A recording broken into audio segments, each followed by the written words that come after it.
Buenas noches, damas y caballeros.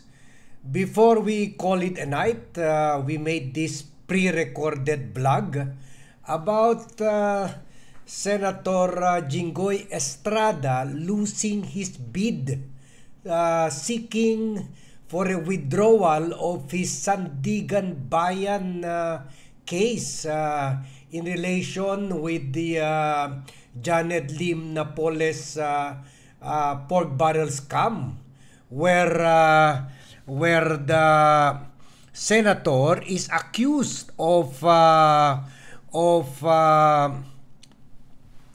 depriving the Filipino people of 183,793,750 pesos that represented kickbacks or commission coming from the Janet Lim Napoles PDAP scam, Priority Development Assistance Fund, and the senator has asked the Supreme Court to dismiss this case, saying that when the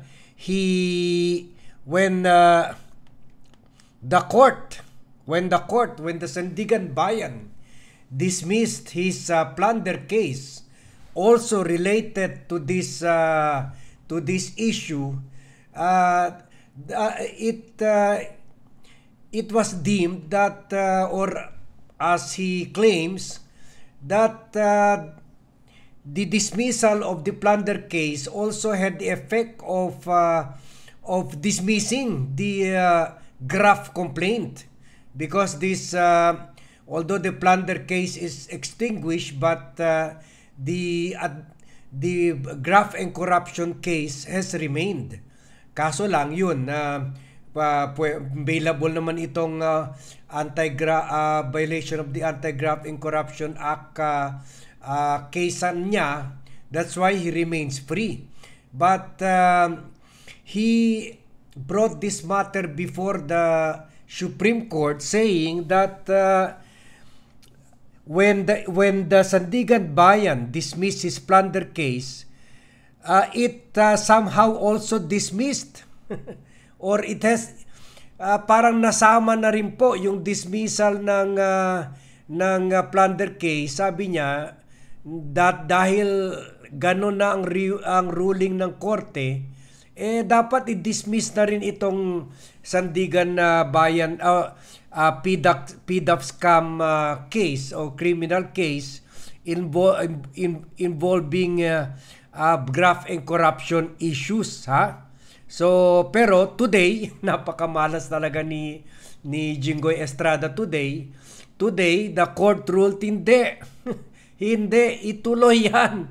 Iba yan doon sa plunder case mo. Iba yan, kahit na-dismiss na yun. At alam naman natin, kaya na-dismiss yun. Panahon yun ni former President Rodrigo Roa Duterte.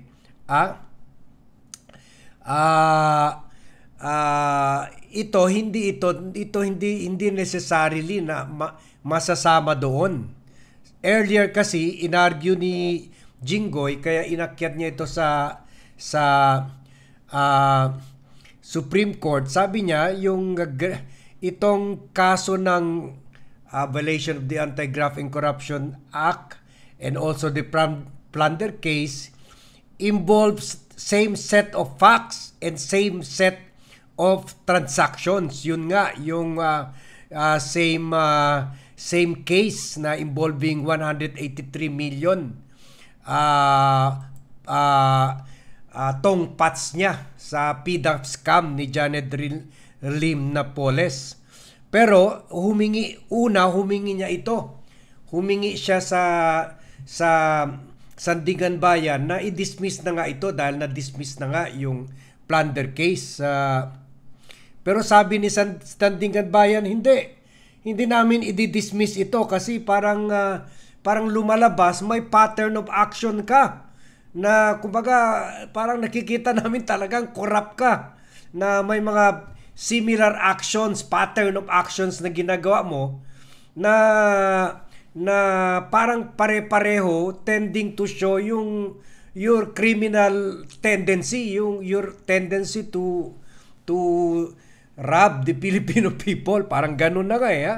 Sabi ng Sandigan Bayan na dininay yung hinihingi niya i-withdraw yung kaso, yung petition niya to withdraw the case. Sabi niya, the frequency and recurrence of his actions along with the totality of evidence adduced by the prosecution and extant in the record undoubtedly establishes a prima facie case to sustain a verdict of guilt against him at this point in time. Sabi ng court ng Sandigan Bayan na yung frequency sa kanya pattern sa paulit-ulit na ginagawa niyang aksyon, and then ukol dito sa mga ganitong katiwalian at kasama na yung ebidensya na meron laban sa kanya, nagpapakita na parang guilty talaga siya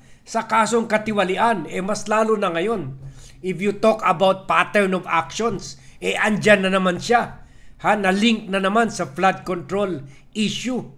Kaya nga very significant itong kaso, itong decision ng Supreme Court na pinalabas today. Very significant kasi parang mas nagpapalakas ito doon sa kaso ng final ng ICI laban kay Jinggoy Estrada, kasi parang nagpapakita nga na may pattern of action talaga. The same way, si Joel Villanueva nagpapakita na may pattern of action simula pa sa 10 million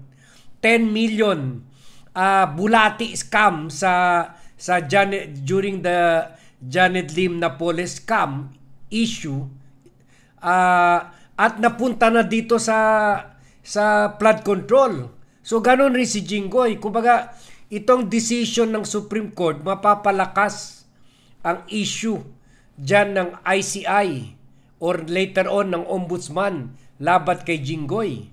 And also, yung kaso rin ng Ombudsman or ICI in relation to the flood control, mapapalakas rin itong issue ngayon sa Sandigan Bayan, kasi nagpapakita talaga na hindi nagbabago si Jinggoy, pare-pareho lang ang ginagawa niya. Anong ginagawa niya noon sa PDAP scam, ginagawa na naman niya ngayon sa flood control scam. So dinala niya ito nung bokya siya sa Sandigan Bayan, ni-reject siya, dinala niya, inakyat niya ito sa Supreme Court. Pero in a decision penned by Associate Justice Maria Filemona D. Singh, sabi ng High Court, hindi, dapat ituloy. Tama yung Sandigan Bayan. Dapat ituloy yung 11 counts of graft and corruption na na-file noon during the Aquino administration laban kay Jinggoy Estrada. At sabi nila, hindi, yung sinasabi ni Jinggoy na na-absorb na yung plunder case, itong anti-graft case, hindi yan pwede ganyan, sabi nila. Hiwalay ito, iba yung plunder, iba ito. Anti-graft ito. Sabi pa ng korte, hindi katanggap-tanggap na ginawa ito ni Jinggoy na binigyan niya yung private party na yung mga kumbaga tinulungan niya yung mga sila Janet Lim Napoles kumita sa gobyerno. Kumbaga kahit hindi man taong gobyerno si Napoles, pero through him nagpagamit siya para makapag-access ng public funds ang mga Napoles NGOs, at doon siya kumita ng 180 plus million na nawala ng taong bayan. So sabi ng korte na iba yung plunder na ibang kaso yung plunder na dismiss na iba rin itong Sandigan Bayan case. Sandigan Bayan case on graft violation of the Anti-Graft and Corrupt Practices Act, kung saan 11 counts of anti-graft cases has been filed against Jinggoy Estrada involving 183,793,750 public funds. So, ito lang, gusto lang natin ihabol ito kasi, well, pwede natin sabihin na napakamalas talaga itong araw kay Jinggoy, pero nagpapakita rin natin ito na kahit papaano the wheels of justice are turning, and it's turning at the disadvantage of Jinggoy Estrada, because on the day when the ICI sued him for plunder and malversation of public funds before the ombudsman's office, the Supreme Court also issued or made public its ruling regarding his petition to dismiss the anti-graft case against him involving 183 million payola or 103 million commissions or kickbacks from the Janet Lim na police scam. So these two cases reinforces each other. Magpapalakas ito kasi tulad ng sinabi ng Sandigan Bayan, meron talaga nagkikita na pattern of action. Kumbaga, Jinggoy has the propensity to do the same action over and over again. And that is to rob the Filipino people over and over again. So, kung dito, ipagsama-samahin mo yung ginawa niya, kumita siya 183 million, pagkatapos pagsama-samahin mo itong flood control scam, ma-establish mo talaga na talagang guilty talaga si Jinggoy kasi may tendency talaga siya na iabuso yung power niya sa gobyerno, yung influence niya sa mga NGOs o sa mga, in this case sa bagong kaso niya, sa mga contractor, sa mga DPWH officials, para kumita siya, to aggrandize himself or to enrich himself in power. So yun lang po ang pahabol na short vlog natin about, hindi naman ito kalamalasan, kundi karma talaga ito kay Senator Jinggoy Estrada. At parang pwede natin sabihin, may nagka-double whammy siya today. Nagka-double whammy siya. Parang sunod-sunod na, kumbaga binaba na siya ng kamalasan. Although, to better understand this, pwede natin sabihin, this is the law of karma. The law of karma showing itself to be true. Okay? So, sige, hanggang dito lang muna tayo. Medyo nabubulol-bulol na si Vat. Medyo pagod na rin. Okay? So, ihabol lang natin ito kasi fresh pa itong balitang ito. Muchas gracias a todos. Thank you very much for joining me in this vlog, in this pre-recorded vlog, kaya hindi ako pwede mag-react sa comments nyo. Kasi hindi ito live.